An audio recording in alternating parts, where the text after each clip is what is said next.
घर के बाहर कबाड़ी वाला आवाजें लगा रहा था। कबाड़ी वाला, पुराने बोतल, डब्बे, अखबार, टीवी, फ्रिज बेचो, लोहे का सामान बेचो। गहना कबाड़ी वाले को बुलाती है। कबाड़ी वाले भैया, ओ कबाड़ी वाले भैया, जरा इधर तो आना।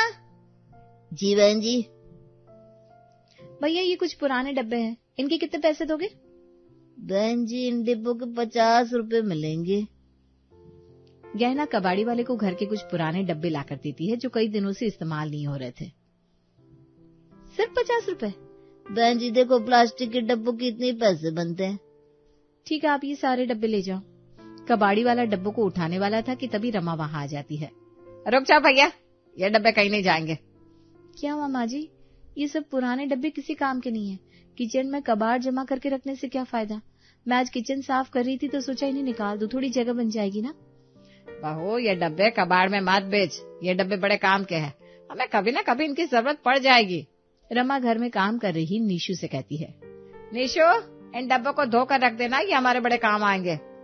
ठीक है मालकिन। माँ जी ये डब्बे हमारे किस काम आएंगे? अरे बहू कहते हैं ना, बंद घड़ी भी एक बार सही वक्त बताती है, तो धीरे धीरे सब समझ जाएगी। घर गृहस्थी बसाने के लिए हर छोटी बड़ी चीजें संभाल कर रखनी पड़ती है, कुछ भी बेकार नहीं होता। ये सब कभी न कभी हमारे काम आते ही है। गहना कबाड़ी वाले से कहती है। भैया ये डब्बे हमें नहीं बेचने। बहन जी एक बार और सोच लो, इन डब्बों के 100 रुपए दे दूंगा बोलो तो। अरे नहीं भैया, नहीं चाहिए 100 रुपए। कबाड़ी वाला वहां से चला जाता है। नीशू सारे डब्बों को उठाकर वापस किचन में ले जाती है और उन्हें धोकर सुखा देती है। न जाने क्यों माँ जी को ये पुराने डब्बे भी काम के लग रहे हैं। माँ जी को घर में कबाड़ जमा करने की आदत पड़ गई है। मैं कैसे झूला चाप ससुराल में आ गई हूँ। उधर नीशू सारे डब्बे धोकर सुखा देती है। दरअसल गहना की नई नई शादी हुई है, उसने अभी अभी गृहस्थी बसाना शुरू किया है। ऐसे में घर को चलाने के लिए किन किन चीजों की जरूरत पड़ती है ये अभी गहना नहीं समझ पाती, जिससे उसे सास रमा की बातें थोड़ी अटपटी लगती है। इसी तरह एक रात गहना खाना बनाती है तो कुछ रोटियां बच जाती है। अगली सुबह गहना उन रोटियों को फेंकने लगती है तो, अरे बहू ये क्या कर रही है, इन रोटियों को क्यों फेंक रही है? माँ जी ये रात की बासी रोटियां, इन्हें कौन खाएगा? अरे बहू ये रोटियां हैं, कोई ना कोई खा लेगा, यूं अनाज फेंकना ठीक नहीं है, वापस रख देना। ठीक है माँ जी। गहना रात की बची हुई रोटियों को वापस डब्बे में रख देती है और सुबह खाने में छोले और पूरी बनाती है। घर के सभी लोग खाना खाते हैं।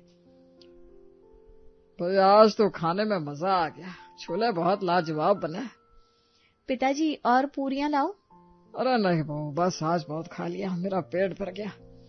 पिताजी 2 पूरियां और ले लीजिए ना, वरना मैं समझूंगी छोले अच्छे नहीं बने। अरे ऐसी बात नहीं है, चलो दे दो 2 पूरियां और। गहना मुझे भी 2 पूरियां देना। अभी लाई। गहना सबके लिए ताजी पूरियां निकाल कर लाती है। सभी लोग खाना खाते हैं। खाना खाने के बाद, माँ जी रात की रोटियां तो रखी रह गई, मैंने कहा था इन बासी रोटियों को कौन खाएगा, अब इन रोटियों का क्या करूं? उसी समय नीशू जो रसोई की रसोई में झूठे बर्तन साफ कर रही थी वो रमा से कहती है। मालकिन ये रोटियां मेरे को दे दो, आज मेरे घर में आटा खत्म हो गया था, मैंने रोटियां नहीं बनाई, घर में बच्चे भूखे, अगर आप रोटी देगी तो मेरा बच्चा खाना खा लेगा। देख बहू रोटियां काम आ गई ना, ये रोटियां तू नीशू को दे दे। ठीक है माँ जी।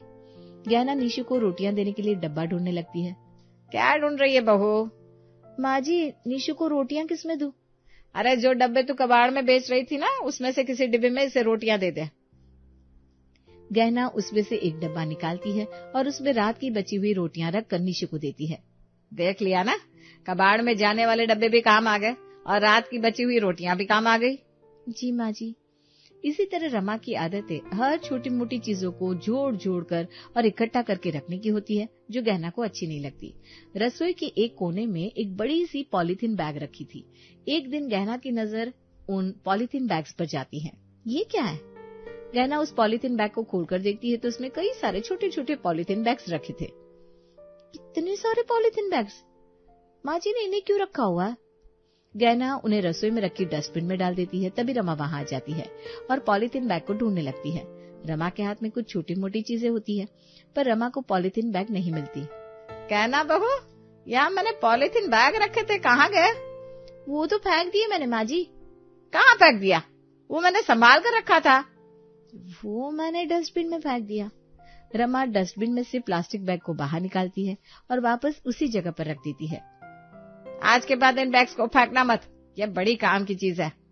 रमा उसमें से एक पॉलीथीन निकालकर अपने साथ ले जाती है। माँ जी ने कचरे के डिब्बे से प्लास्टिक बैग्स निकाल लिए। आखिर इन प्लास्टिक बैग्स में ऐसा क्या है कि माँ जी इन्हें इतना संभाल कर रखती है। कैसा झोला छाप ससुराल मिला है मुझे।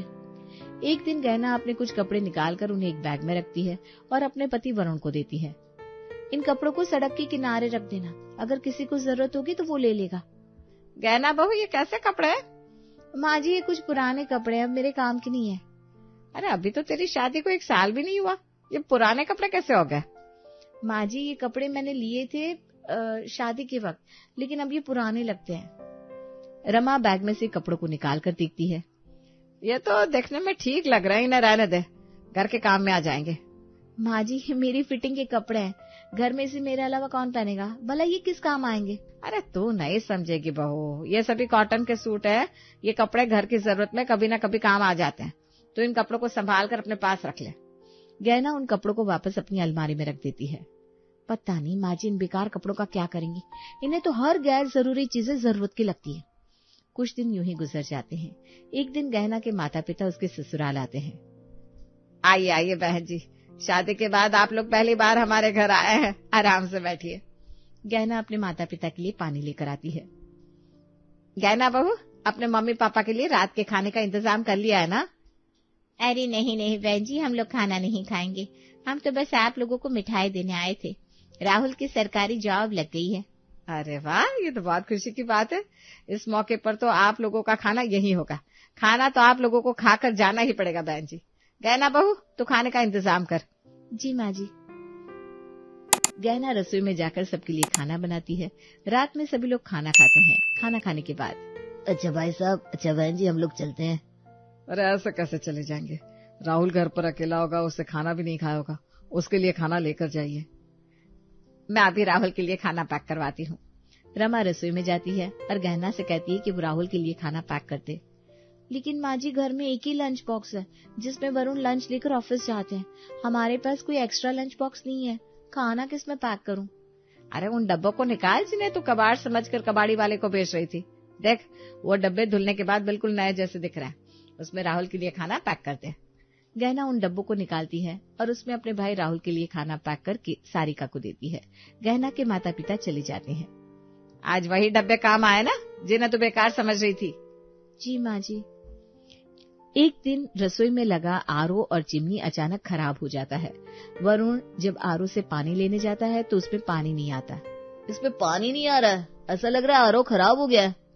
6 महीने से इसकी सर्विसिंग नहीं हुई, तो कंपनी वाले को कॉल कर दे। वरुण कंपनी वाले को फोन करता है। इधर रसोई में लगी चिमनी भी काम करना बंद कर देती है, जिस कारण जब गहना खाना बनाती है तो खाने का सारा धुआं घर के अंदर भर जाता है और संजय का खांसते खांसते बुरा हाल हो जाता है। अरे भाई, पूरे घर में धुआं भर गया है, खिड़की दरवाजे खोल दो।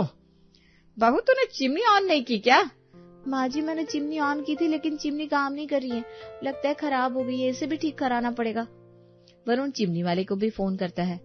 मैंने फोन कर दिया है, आरओ की सर्विसिंग और चिमनी बनाने वाले मैकेनिक दोनों कल आ जाएंगे। गहना, तुम दोनों काम करा लेना। ठीक है। दूसरे दिन कंपनी से आरओ और चिमनी बनाने वाले मैकेनिक आते हैं और दोनों अपना अपना काम शुरू करते हैं। बहन जी, एक कपड़े का टुकड़ा लाकर देना, मशीन साफ करनी है। गहना उसे रसोई से एक कपड़ा लाकर देती है। इससे नहीं होगा बहन जी, मुझे कॉटन का कपड़ा लाकर दो। भैया कॉटन का कपड़ा तो नहीं है। बहन जी, आरओ की सफाई कॉटन कपड़े से ही होती है, देख लो घर में कहीं न कहीं होगा। गहना रमा से पूछती है। माँ जी, वो आरओ वाले भैया कॉटन का कपड़ा मांग रहे हैं, लेकिन हमारे पास तो फालतू कॉटन का कपड़ा नहीं है। अरे तेरे जो कॉटन के सूट बेकार हो गए थे ना, उन्हें लेकर आ। गहना अलमारी में से अपने बेकार पड़े कॉटन के सूट लेकर आती है। रमा उसमें से एक कॉटन सूट के दुपट्टे के 2 टुकड़े करती है और आरओ मैकेनिक को देती है। इसी तरह चिमनी बनाने वाला मैकेनिक भी कॉटन का कपड़ा मांगता है। बहन जी, मुझे भी कॉटन का कपड़ा दे दो, उसके बिना चिमनी साफ नहीं हो पाएगी। रमा उसे दुपट्टे का दूसरा टुकड़ा देती है। गहना बहू, बाकी कपड़े वापस रख दे, फिर किसी दिन काम आ जाएंगे। ठीक है माँ जी।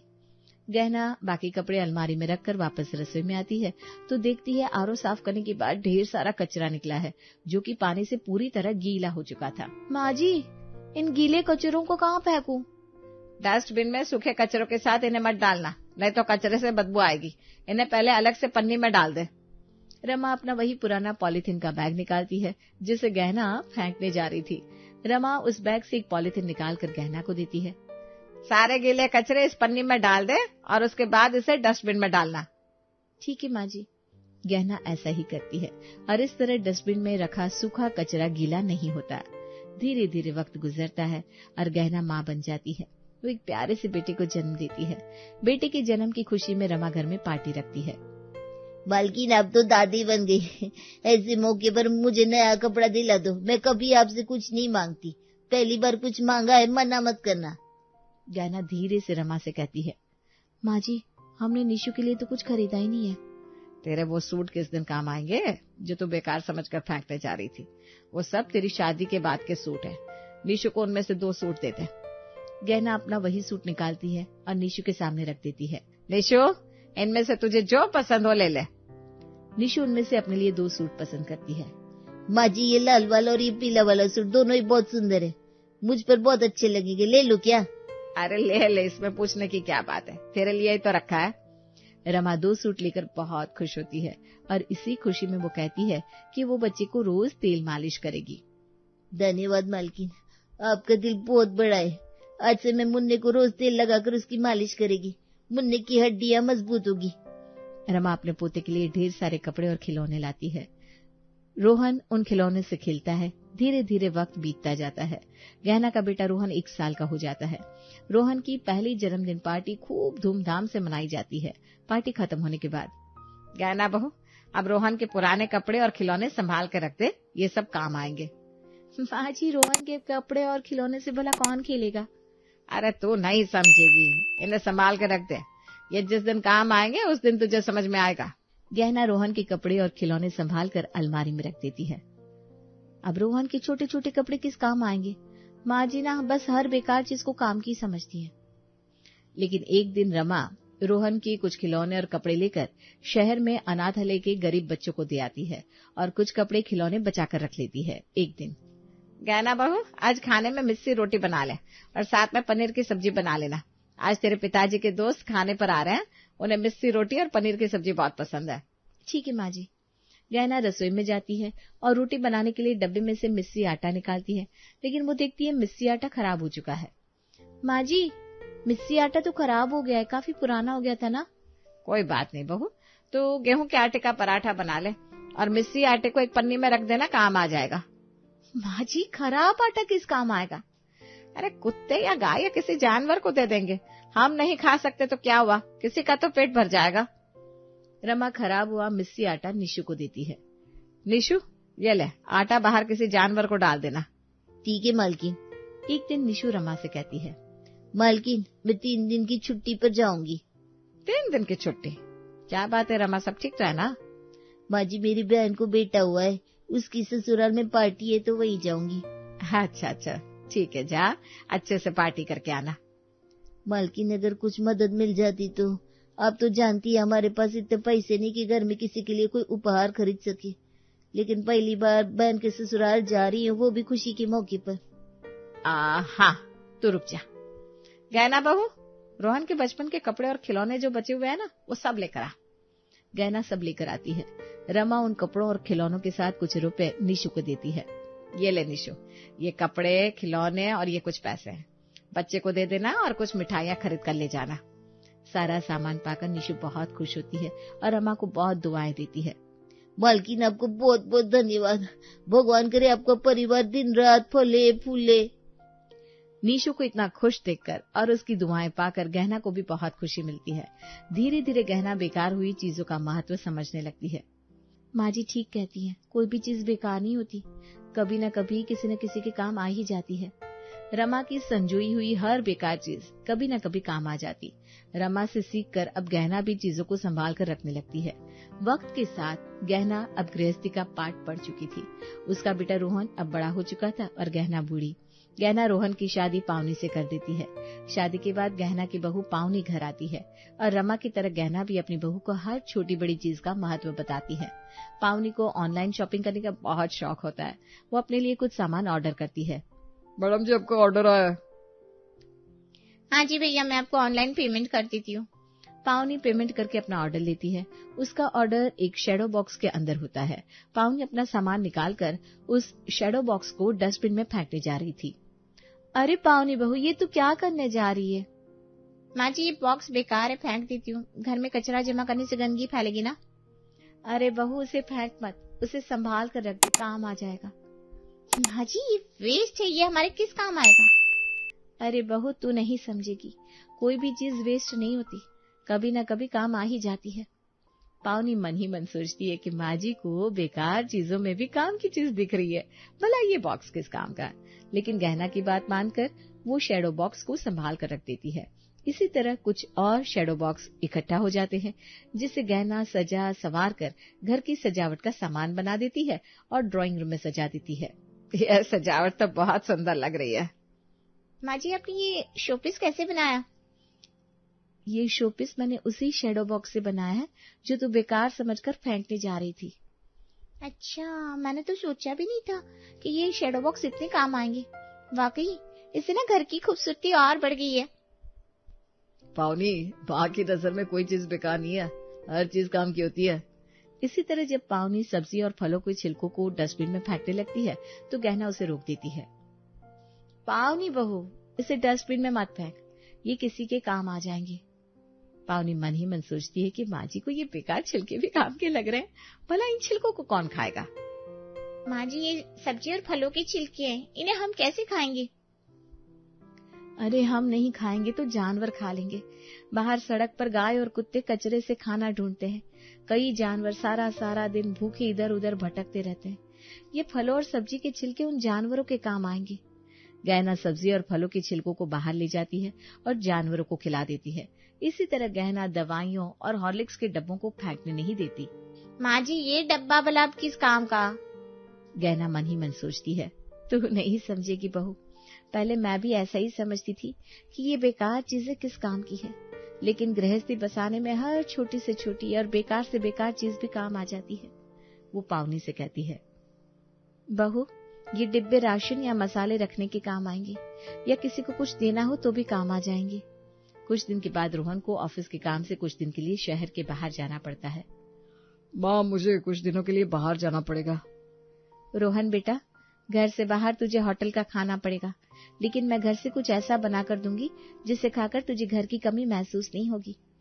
गहना घर में नमक पारे और रोहन का मनपसंद बेसन का लड्डू बनाती है और उन्हीं डब्बों में उस नमक पारे और बेसन के लड्डू भर कर देती है जिन डब्बों को पावनी बेकार समझकर फेंकती जा रही थी।